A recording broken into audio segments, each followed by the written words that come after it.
This is the Veteran Woman Podcast, the only podcast dedicated to empowering, inspiring, and encouraging veteran women to overcome their struggles and celebrate their successes.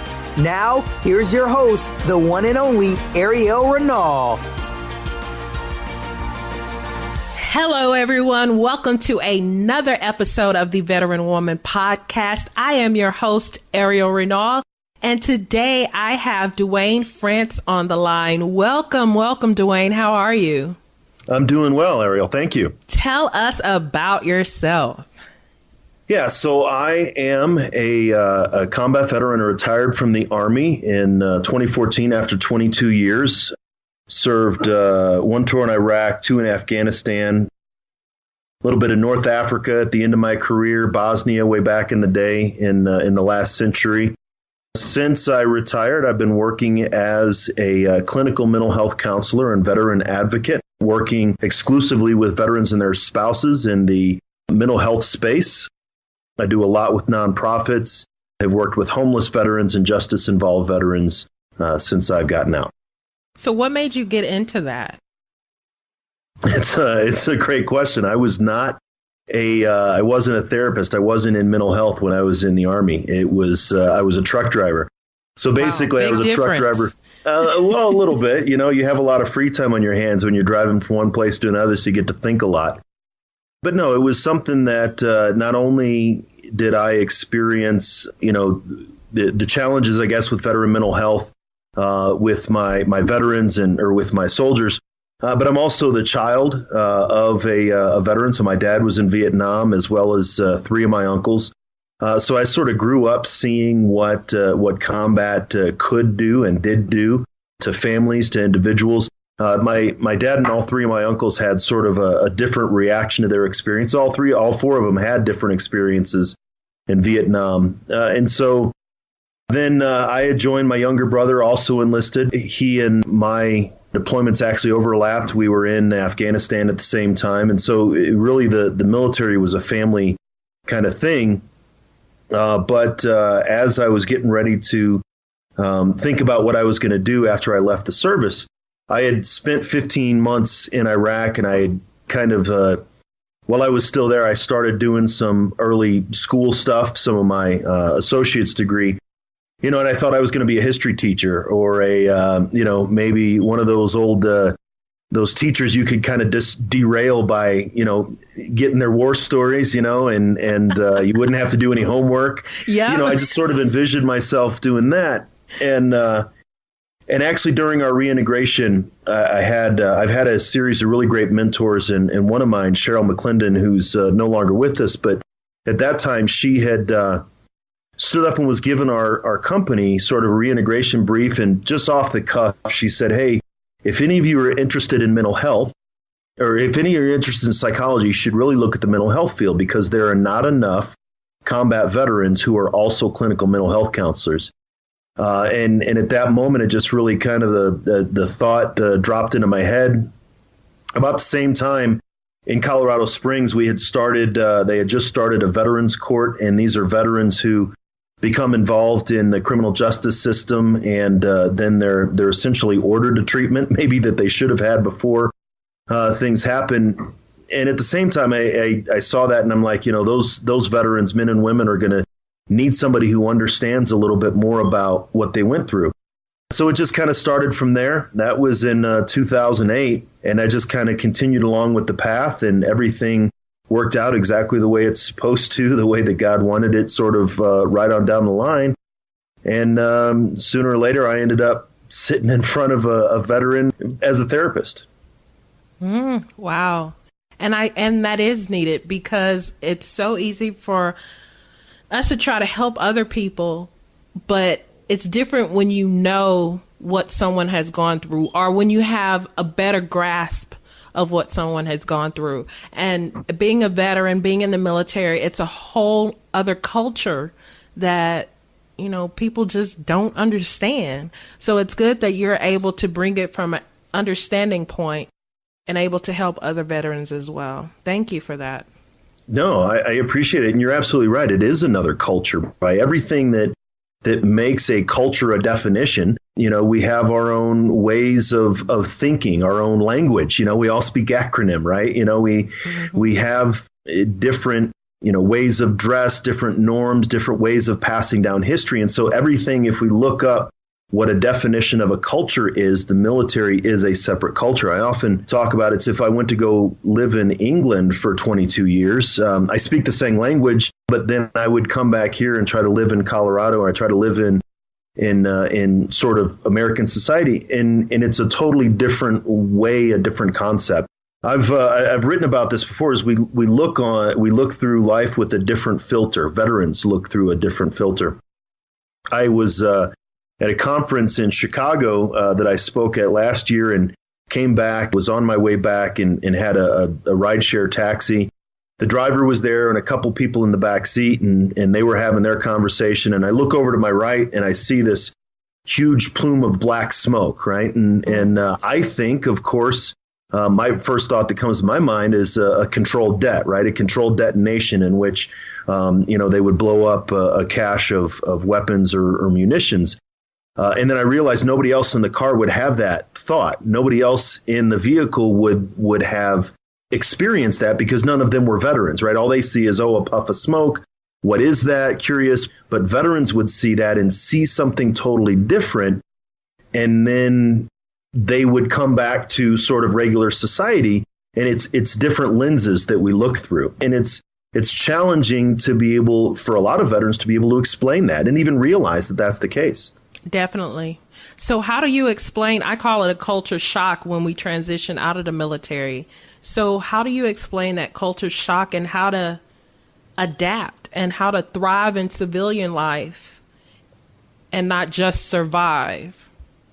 Well, a lot of it has to do with awareness, right? Being aware that we need to make that shift. I talk often with the veterans that I work with is, you don't know that you need to do that, right? We're still stuck in the idea that this is the way that we've learned for the last 22 years, and we don't know of a different way to be. When we went into the military, we were taught that you now have to shift the way that you think. Air Force boot camp, Marine Corps boot camp, Navy, Army, we were taught that you now have to shift the way you think. The military, and rightly so, that it's hard to change the machine when you're inside the machine. So the people that are planning the transition process when you're inside the military sort of don't really know that that's a necessary thing to do, because they've never been out, right? Right. And so the first thing has to do is awareness. And what you're doing with your podcast is making veterans aware to be able to say, yes, there is a need for me I was thinking this way at one point, now I need to shift back to that. Now, awareness is the first step. Then you actually have to take action, so I can be aware that, I'm a disgruntled combat vet that, shaking my fist at the sky. But if I don't really want to change, then I'm not going to. And so awareness isn't really enough for change. You have to take action once you become aware of something. And then that shift happens. And I think that really, if in that transition can take weeks or months, for some, it can take decades. And that's what happened for my father's generation. And definitely what I'm trying to do is to keep that from happening again, that 20, 30 years from now, veterans aren't really in the same situation. Mm-hmm. So can you tell us what aspect you work as a mental health counselor? Do you work for like the VA or private practice, or how does that look? If you're able to share. No, I am. No, that's great. I find it's much better to work with the VA than for the VA. I love how you said that. Well, but it kind of is, because honestly, like you said, I wouldn't be able to do what I do. I write a lot. I speak a lot. I have my podcast. And so all of these different things that I do, I could not do if I worked at the VA. I work a lot with legislative activity here in Colorado. On behalf of veterans, on behalf of veterans courts. And if I were working for the VA, I couldn't do that, right? I couldn't, right. Because of, the government employee. My agency is a private practice agency, but I also manage the nonprofit arm of that agency. So we have a grant-funded program where we can provide services to veterans that can't access services otherwise. And so it really is sort of a nonprofit, for-profit, private agency hybrid. But we work closely, like I said, with the VA. We are VA choice providers. All of our clinicians are either veterans or veteran, spouses or familiar. I think our longest tenured employees have been working with veterans for over a decade.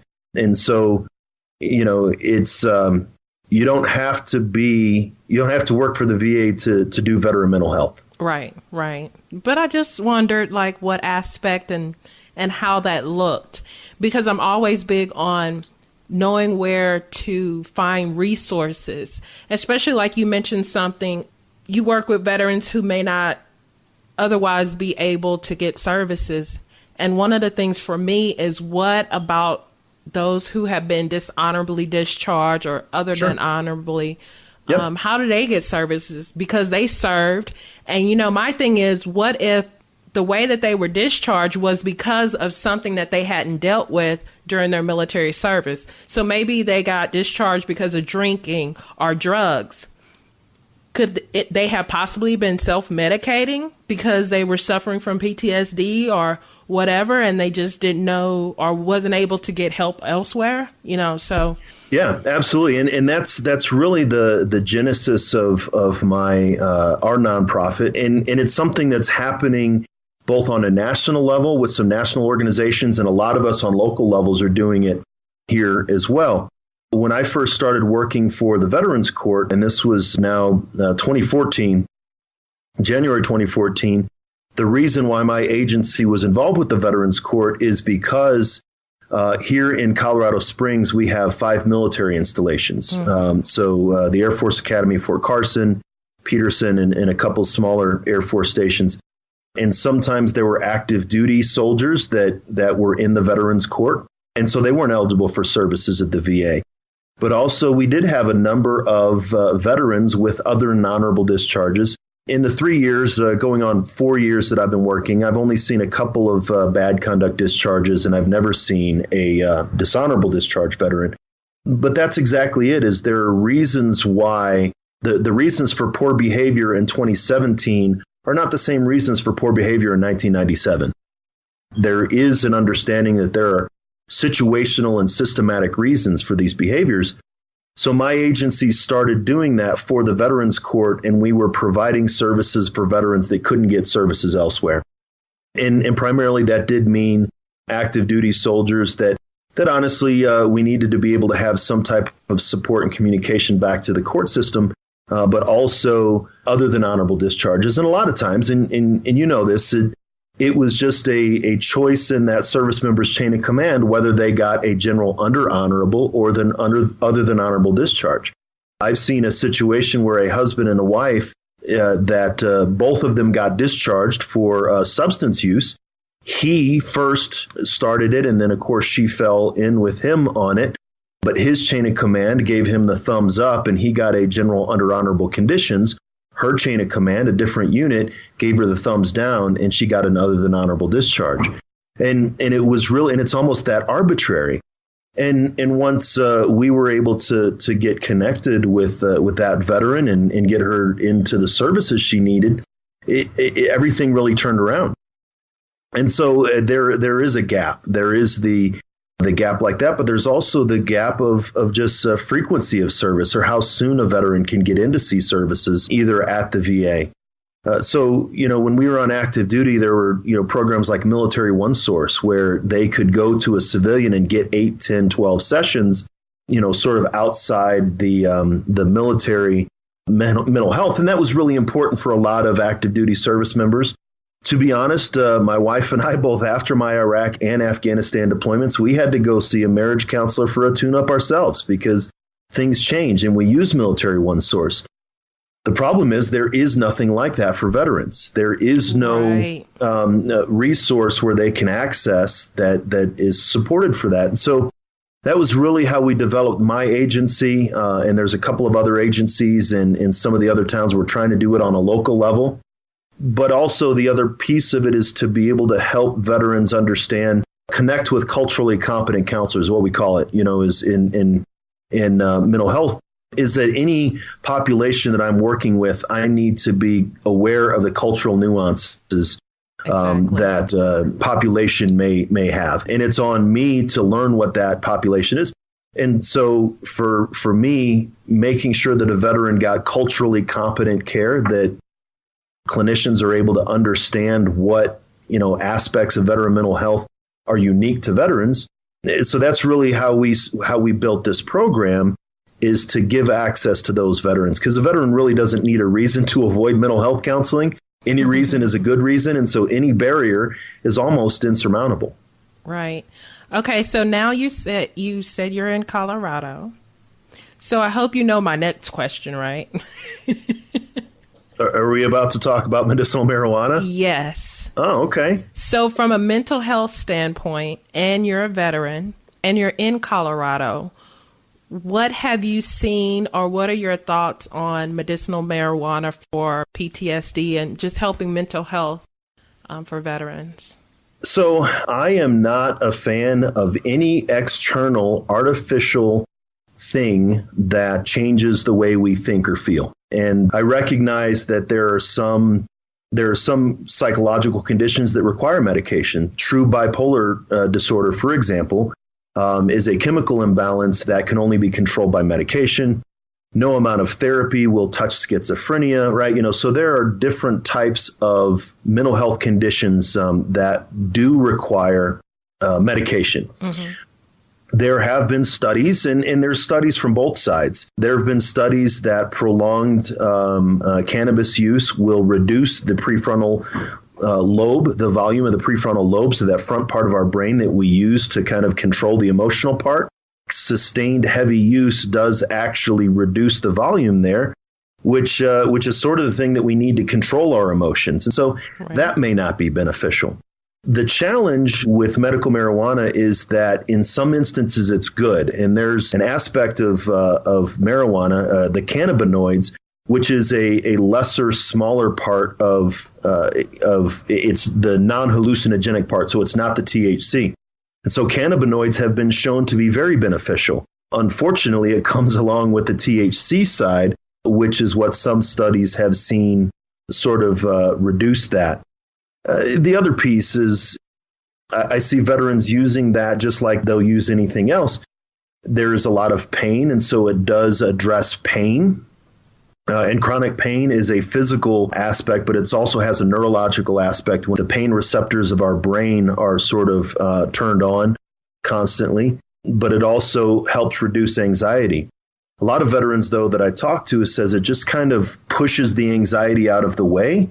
So if they have 24 hours of anxiety, for example, and then they smoke some marijuana or use an edible, then maybe they get 8 hours of relief, but the rest of that anxiety time is all, it's really pushed back into that time when they're not using medicinal. So then they use it more and use it more. And so I personally am of the hope or the preference that a veteran would be able to learn how to control their emotion, learn how to learn how to manage their pain, for example, in ways that don't require an external source and anything that would kind of change the brain. So I'm assuming you feel the same way about medicine as well, pharmaceuticals. Yes, I think that a veteran, and again, whether it's medicinal marijuana or I think, any type of antidepressants, it's good to kind of calm the waters, so to speak. And so if you're severely depressed, if you use an antidepressant to sort of bring you back up to a place where you're functional so that you can learn how to swim in choppy waters, right? Once you use the medication and then you work with a clinician, a therapist, to be able to get some skills around how to manage those things yourself, so that you can then draw down on the medications and then you don't have to use the medications quite as much. And that's, again, for me, it's a little strange maybe coming from a veteran and a mental health professional. But I was actually, this was a couple years ago, and I'd gone out to a local provider for another medical condition for a checkup. She said, okay, so what medications are you on? And I told her, I've got a nasal thing, an allergy thing, it's just, and I take a daily vitamin. And she stood there with like a pen ready to write some more. And I said, and she was like, what else? And I said, no, that's it. And she kind of shuffled through. She was like, but you got sent here by the VA, right? And I'm like, yeah. And she was like, every time a veteran has come to me from the VA, they pull out this big list of medications that they're on. I choose to manage it in other ways. I choose to manage it through the work that I do. I choose to manage it through mindfulness, through awareness. Other veterans, there's a lot to be said about yoga or Tai Chi or type of meditation or outdoorsmanship, exercise. I mean, there's so many different ways to naturally induce these kind of things, is we just have to learn how to do it. So, and I think that's really that's where I'm at with medicines is, if you need it, take it, but don't rely on it. Once the ankle heals, we put the crutch away. Not to say that the medications are a crutch, and that's not exactly what I'm talking about, but once you've built some strength of your own and got to a place where you've had some awareness, you take action, and then you've changed, that change doesn't happen if you're constantly using illicit drugs, heroin, methamphetamines, legal, so to speak, here in Colorado, marijuana, or even prescription drugs. They're not necessary, in my experience, for the long term. Okay, so I'm going to challenge some of this. Sure. So, for instance, I'm on medication, and trust me, I had the thought before I was medicated myself, I had the thought that, holistic, just, exercising, yoga, meditation, all of that. And then when I was hospitalized, of course, they brought me some meds.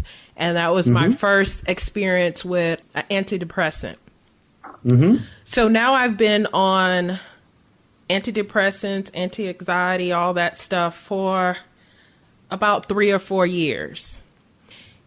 How do you know? And yes, I feel better. I'm dealing with it on a daily basis. And I'm one of the ones with a long list, because I'm like, if I have a panic attack, then this med kicks in, or this and this, and then I have my daily routines.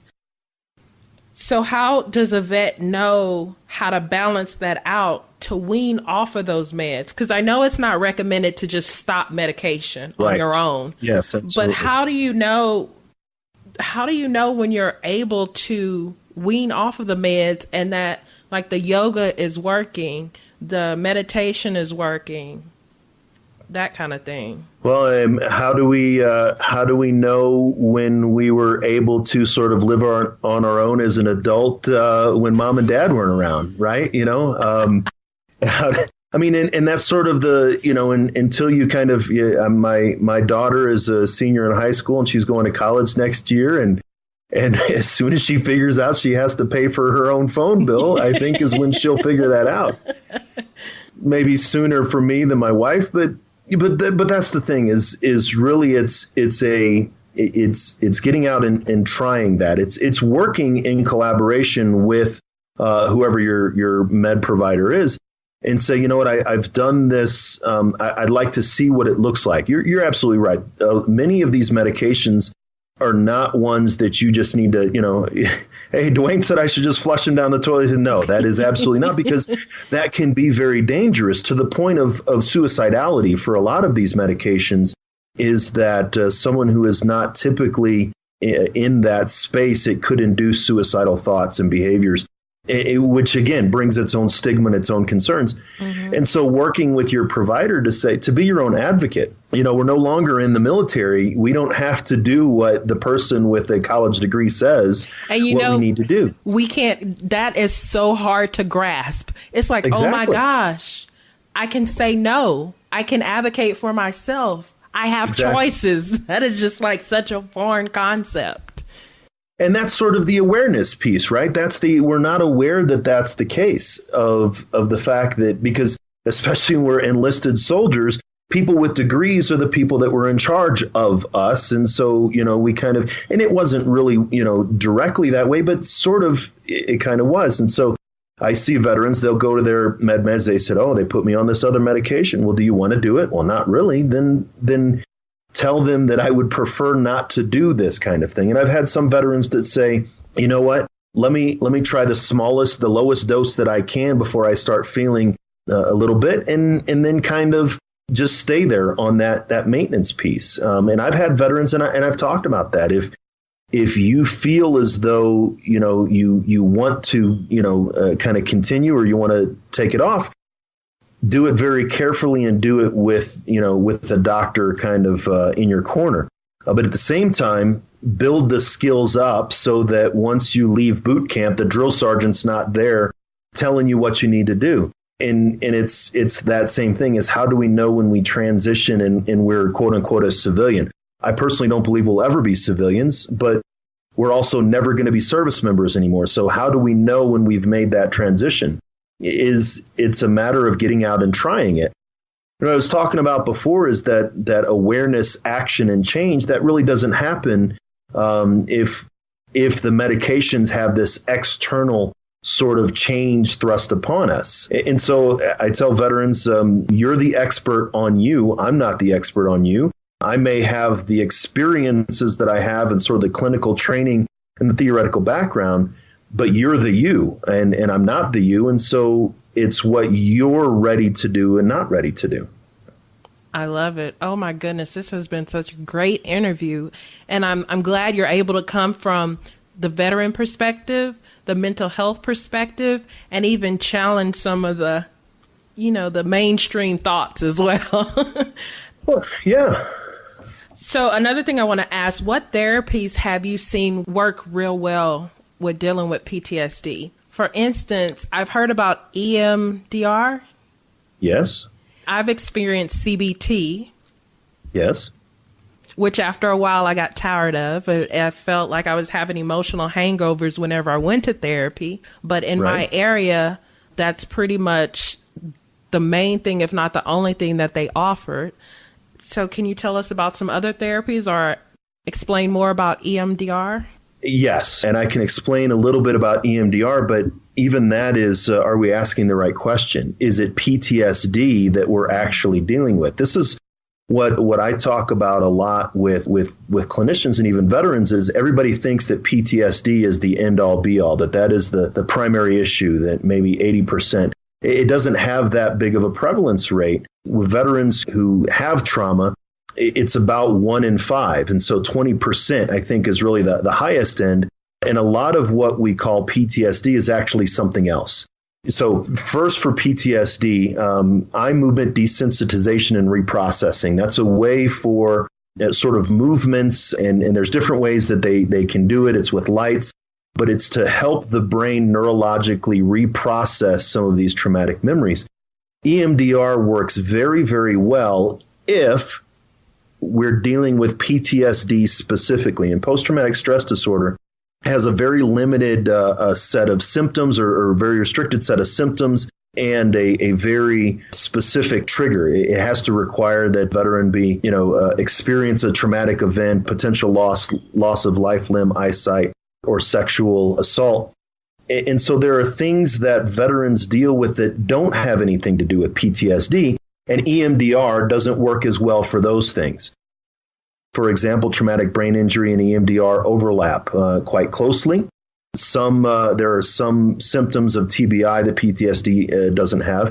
And so those are two very different things. There are neurological interventions, neurofeedback, in which, certain impulses, it's sort of like an EEG that we have that will help the brain kind of calm down. There's things like alpha stim and low energy neurofeedback systems, which I use, which can help sort of the brain reset. And so that's good for traumatic brain injury.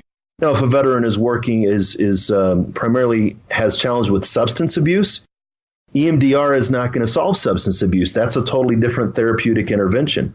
If a veteran has emotional dysregulation, which is separate from PTSD, things like depression, things like anxiety, there's a concept that was actually developed in the mid-70s called learned helplessness. And if we're trapped in a helpless state, and we just learn to be helpless. So say we're in a toxic leadership environment, that can generate depression, but it's not trauma, it's situational depression. And so the cognitive behavioral therapy, which you were talking about, the CBT that we would use to address depression or anxiety, is different than the CBT we would use to address PTSD. Really? And so really, well, yes, absolutely, because it's a different type, because with CBT, we're focusing on the accuracy. CBT and for PTSD, we're focused on the accuracy of how we view the trauma and try to readdress the trauma. The CBT techniques or the things that we would use to manage emotional regulation would be focused more on how we see the world and how do we describe the world as positive or negative. Do we have a negative viewpoint, and can we change that? I was talking to a veteran earlier today that, and definitely not going to get into his entire story, but he basically, my question was, how do I accept defeat? I've been defeated. How do I be okay with how I've been defeated? Well, no, we need to change that language you're using. You've not been defeated. You've gone to another stage of the journey that you're on. So it's the CBT that I would use for somebody that has those sort of depressive thoughts is a different kind of cognitive behavioral therapy that I would use for PTSD. Okay. So now this is kind of, I guess, selfish, but I know I'm not the only one. Be selfish. It's your show. Be as selfish as you want. So for instance, I've been diagnosed with PTSD, with anxiety and depression. Mm-hmm. And I get the whole CBT for anxiety and depression. And I think that's what we focused on. So now I'm like, maybe I haven't really had a chance to have my PTSD addressed. And that may be the next thing that I need to work on. Yes, I mean, absolutely. And so those four things that I just kind of ran through, though, are only half of what veteran mental health really is involved in. But yes, perhaps, I've learned to regulate my emotion, but I need to figure out a different way to process the trauma and process how I describe the trauma. And so it could be that, okay, I've got a handle on my anxiety and my depression, but now I need to understand how to kind of put the trauma in a place where it no longer has the pain that it once had, it no longer has the hold on me that it once had. For example, this story I told earlier about, looking at the controlled detonation, I didn't have a physical reaction. I didn't have, my hair didn't stand on my end, my heart rate didn't rise. I didn't have, it was much more cognitive for me and less emotional for me because I've done the work to be able to have the front part of my brain control that back part of my brain. And so it could possibly be that there is some trauma resolution to be able to, and that may take a period of time. And it may take trying to find a clinician who specifically works with trauma. But like I said, that's not all of it. So there's an entire another half, and this is in my conceptualization, it's sort of the other half of the pie. Those four things that I just talked about are diagnosable. Mental health professionals, maybe this is why I don't work for the VA either, is they can charge insurance, right? They can bill for it. They can get somebody to pay them to be able to help you with PTSD, to help you with traumatic brain injury, definitely to help you with substance abuse, and to help you with these emotional dysregulation.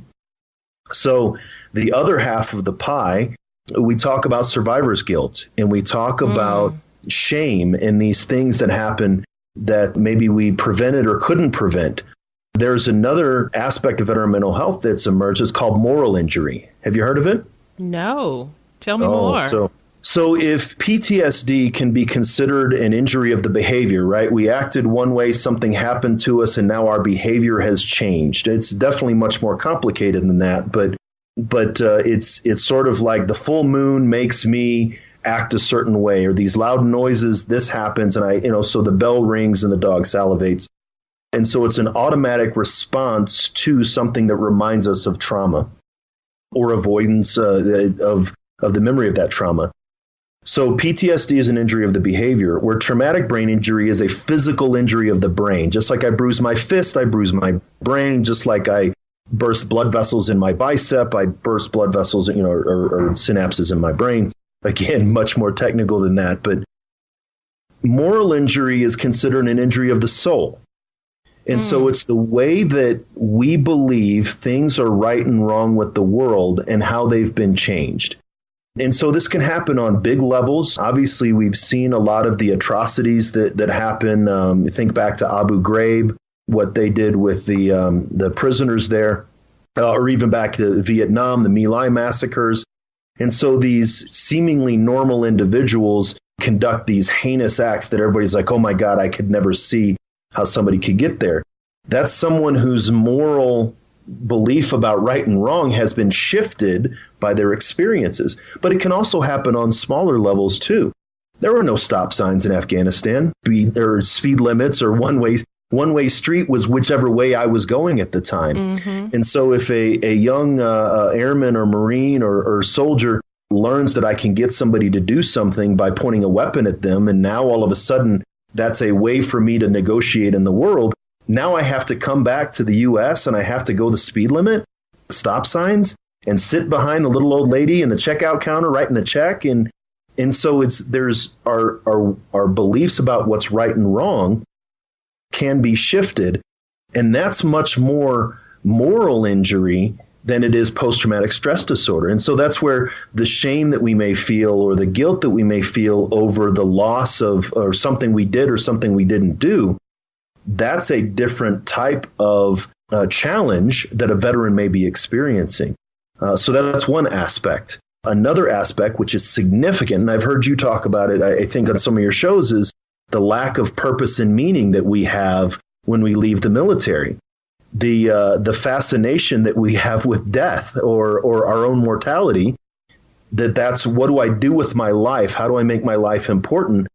That's existential psychology. There are dozens and dozens of hundreds of books written about that mental health professionals have a basic understanding of existential psychology, but they don't know that they need to apply that to veterans. Yes. And so how do we, and just as an example, most of the veterans that I work with, and I would say of all the veterans that I work with, a smaller number of them do we address trauma. Nearly every single one we address, how do I find purpose and meaning in my life after I've left the military? What is this big question mark? And so, again, there's no diagnosis of a lack of purposelessness. Right. That's just an experience that veterans have. But it's so prevalent. And if we don't talk about it, then you're stuck. You're going through this therapy and everything, and you're like, something is missing, something is wrong, and it's that. And then I really believe that's where suicide comes in, because you're like, I just part of it. It's like, sure. I don't know what to do. I'm nobody now. Right. And in this conceptualization, as I'm talking about, suicide is, and I absolutely do not mean to be dismissive, but it's a result. It's an end product of some of these different things. If I go in and I have a runny nose and I go to my doctor, and I'm definitely not comparing suicide to a runny nose, but if I go in, it could either be allergies or it could be pneumonia. And which of those two things it's going to be is going to depend on my doctor's analysis of it. And so the suicide epidemic could be from PTSD, or it could be from substance abuse, or it could be from TBI or medications or depression or a lack of purpose and meaning, or just this shame and this guilt that I have from moral injury. So suicide can actually appear in all of these different aspects. But if the way that I describe, we've always heard, if the only tool I have is a hammer, all I will see is nails, right? And I'll treat everything like a nail. The opposite is also true. If the only thing I think I see is a nail, the only tool I'm going to use is a hammer. So if I only think that it's PTSD, I'm only going to use EMDR or prolonged exposure or blah, blah, blah. Even though I have a whole nother tool set back here, if I don't realize that there are other aspects of veteran mental health that I need to address, I'm never going to use those tools because I didn't know that I need them. And so that's where the mental health community can start to understand veteran mental health is much more complex than just PTSD and TBI. You've mentioned so much that I haven't heard one person as a whole address. And I have a background in psychology, and now I'm coaching. And coaching covers more of the lack of purpose and direction, the shame, the guilt. That's things that coaches cover when you do some of the mindset work.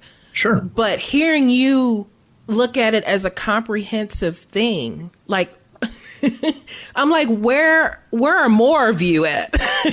well, where are more of you at? I mean, and it's a matter of it's questioning the assumptions. And it goes back to what I was talking about before, was we think we know what the problem is that we're trying to solve, but we're also in love with our own solution, right? You know, that the solution that I have, if everybody says, oh, we need to solve the problem of veteran mental health. Well, what is that problem? Because the problem of veteran mental health is not the problem.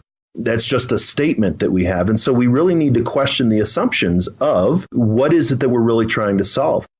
Personally, I believe that the problem is that we're not aware that veteran mental health is a fundamental, foundational aspect of every other type of success that we'll have.